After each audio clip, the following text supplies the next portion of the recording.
vamos falar de A Echo in the Bone. E... tá acabando, gente.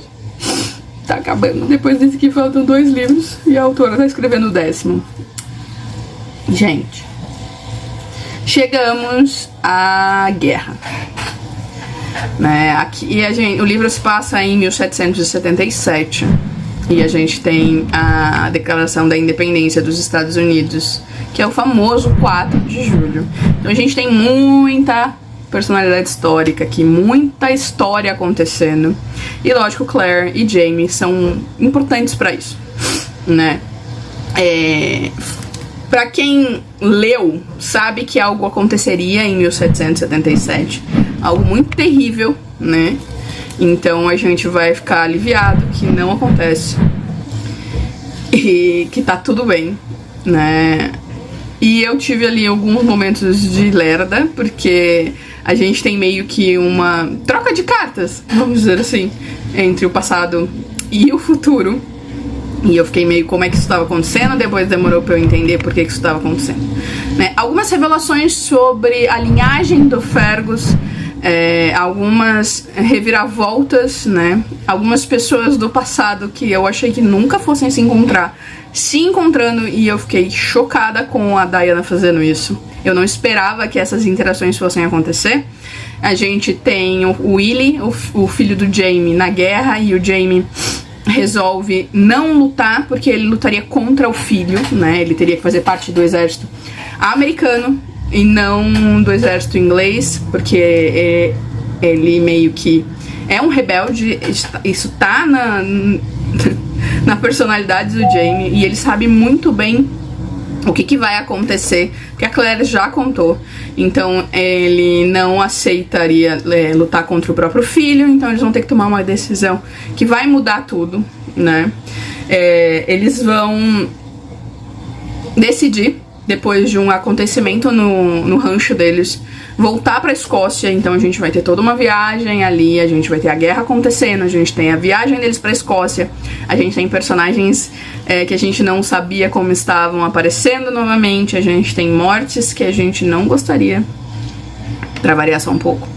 A gente tem personagens que estão vivos de uma forma que eu não consigo entender, porque nós estamos falando do século XVIII, e não era muito comum pessoas ficarem vivas até tão tempo, né? É muito gostoso, porque a gente acompanha eles revendo a família, a gente acompanha a Brianna e o Roger com a família deles e o que eles querem fazer, e lógico, o perigo cerca eles o tempo inteiro, né? Eu não sei que tanto que essas famílias... Oh, meu Deus, esses escoceses conseguem ter de problema, porque a Bri também não consegue se livrar de problemas. É absurdo, todo lugar que ela tá, alguma coisa acontece, né? O Roger não é diferente. A gente vai ver a Leary e a Claire se encontrando depois de todos esses anos, né? E tendo uma conversa franca ali, porque afinal de contas elas têm um objetivo comum, que é a Marcelle. A gente vai encontrar a Jenny e a gente vai sofrer muito por ela. A irmã do Jamie vai passar por uma coisa muito triste, né? Inevitável, mas muito triste. Então, assim, muita coisa. É muito acontecimento. Esse livro aqui, acho que é o mais agitado de todos até agora, tirando o primeiro livro, que é tudo novidade. Aqui, assim, é muita história acontecendo, é muita gente se deslocando, é muito perigo. A gente tem o John também ali ativo demais nesse livro, né? É meio que como a Claire e o Jamie nesse livro, eles não são principais ali o tempo inteiro.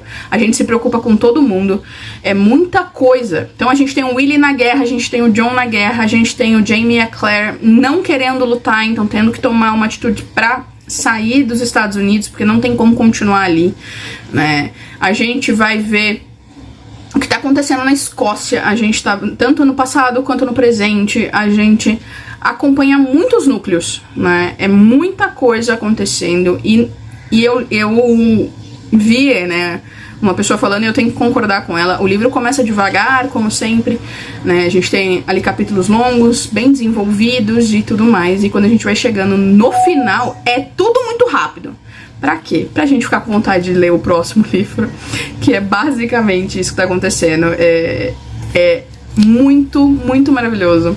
Pra mim, não é o melhor livro da série até agora, mas é um dos melhores.